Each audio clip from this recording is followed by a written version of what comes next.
Hello, I am Dr. Franita Ware, and I'm glad for everyone who's joining me at whatever time they see this video. And I'm here to introduce you to warm demander teachers. I promised that I would start going live and giving a book club, little bites at a time about warm demander teachers. And so today I'm giving just an introduction, and I have some questions. I did receive questions, and I'm going to answer those questions. But right now, I just want to give you the overview of what's so unique about warm demander teachers, because there's a lot of really good teachers in the world. Thank you, teachers. We need more really good teachers to give you a break so that you have someone to really collaborate with. For warm demander teachers, what makes them unique? First of all, warm demander teachers have a historical perspective. My initial research, my initial citation was for Kleinfeld, and she studied Alaskan Indigenous teachers and their success with students who reflected their cultural racial identity. Years later, I looked at warm demander teachers after looking at an article by Jacqueline Jordan Irvine, and Fraser, and where she talked about warm demander teachers. Probably their unique characteristics probably wouldn't be identified if they were going for national board certification. And then I had the opportunity to go and observe one warm demander teacher, and I knew immediately I was seeing something very beautiful and unique. And let me tell you about this teacher and what she was doing, because that'll help you understand the uniqueness of warm demander teachers. Um, this teacher taught in a community of African American students. It was a low income community.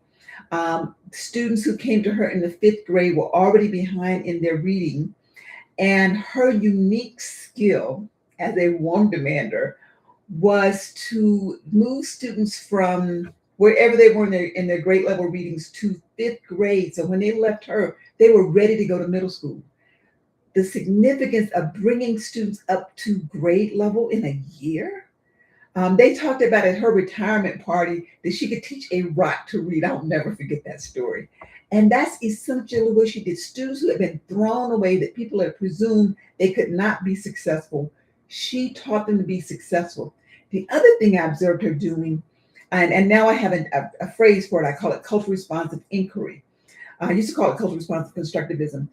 She was teaching a science lesson, and students were engaged in their own understanding and creating of knowledge and asking questions and rushing over to show her excitedly what they were discovering. And I was sitting there feeling like I was in this magical place. And in the context, in the reality, it was a low income community that within the next year or so, they had destroyed that community. And that's another story about gentrification. But to sit there and see students excited about learning, and her sitting back and letting them discover what the content was about and letting them discover what the science experiment was about was just the most beautiful experience I've had. And I've walked away from that saying, that's a warm demander. I continue to do the research, but that's giving you the context of the warm demander teacher is a teacher who has high expectations for students. And I believe all teachers say they have high expectations, but the warm demander teacher understands this is a collaboration between the student and the teacher to get to the high expectations. So it's not just something handed off to the students, it's something they do collaboratively.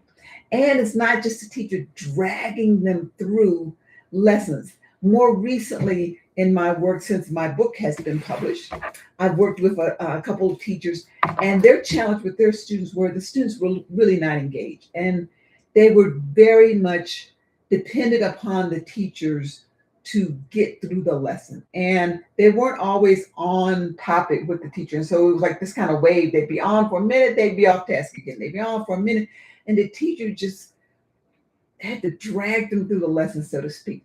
In our work, and what the assistant principal identified for me later, they saw measurable and observable improvements with the students and with the teachers' pedagogy.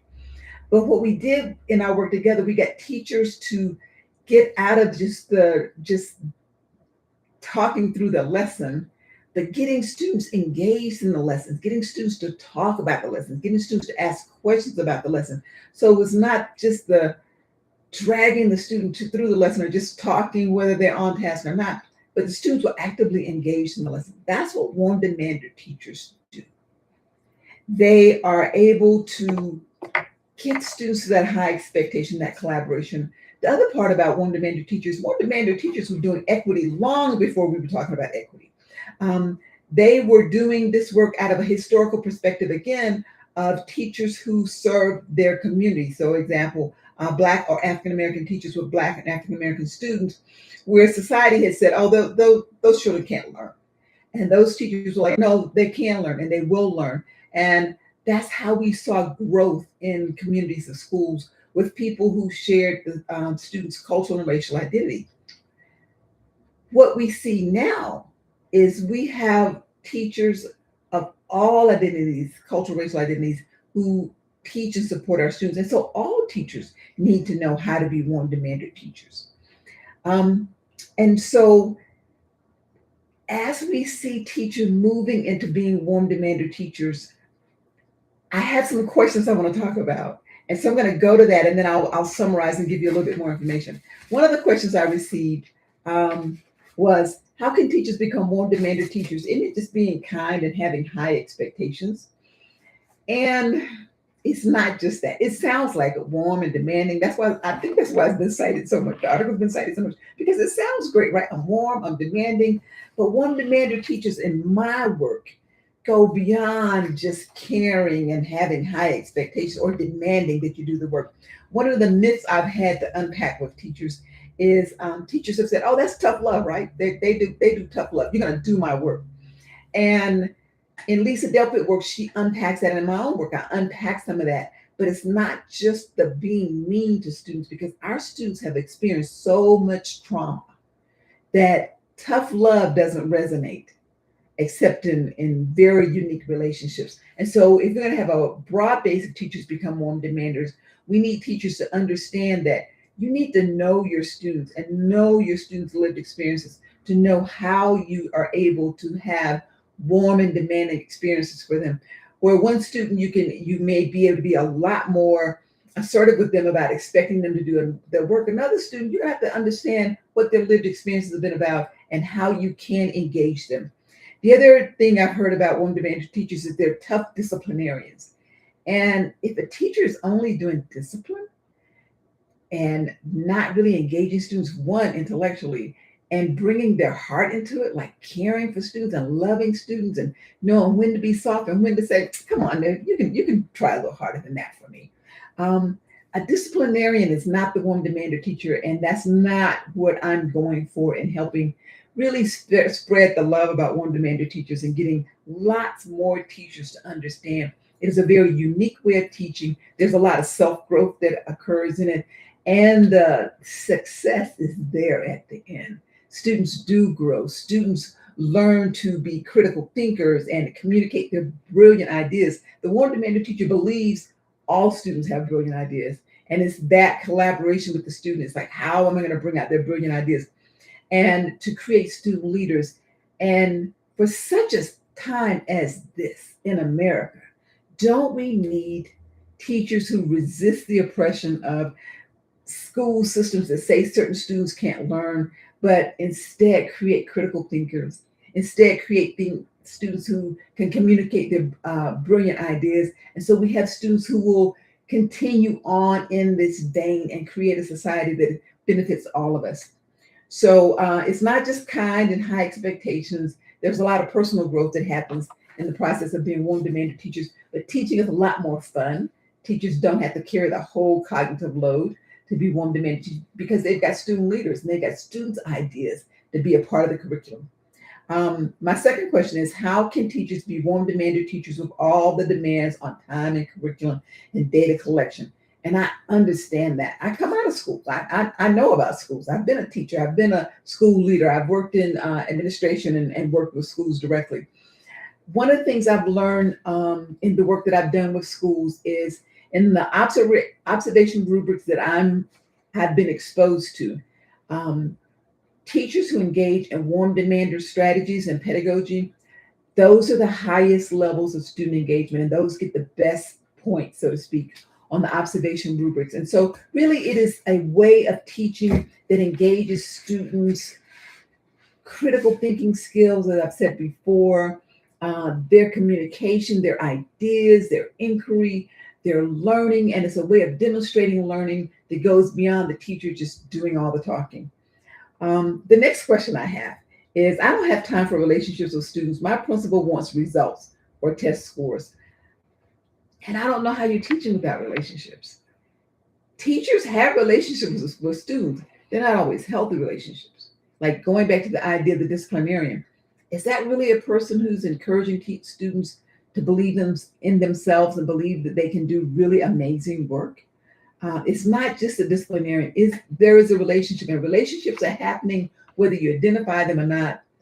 But in a warm demander classroom, the teacher understands the relationship is the foundation to academic achievement and just making the day pleasant and enjoyable. And finally, this last question is, I enjoy receiving this question. I haven't read the book. What can I expect?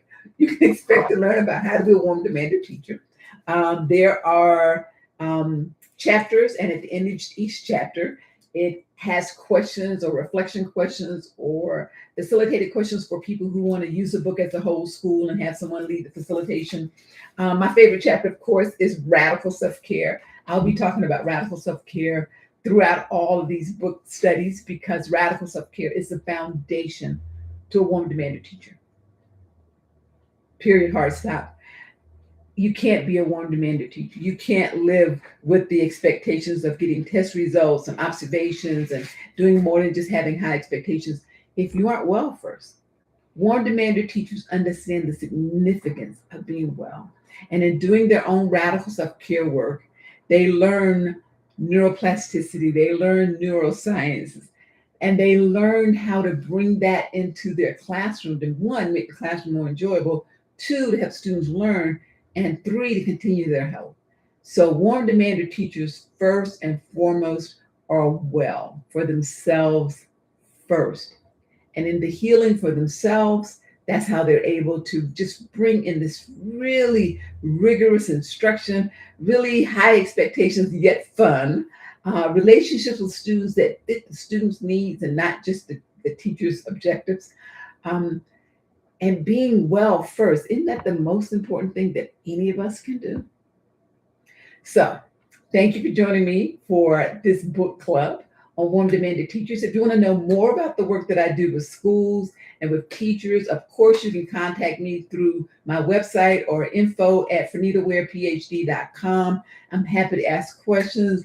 I'm happy to show you all the other bodies of work that I do, because this work is important. For such a time as this, and as we move forward, we need students who have experienced warm demander teachers.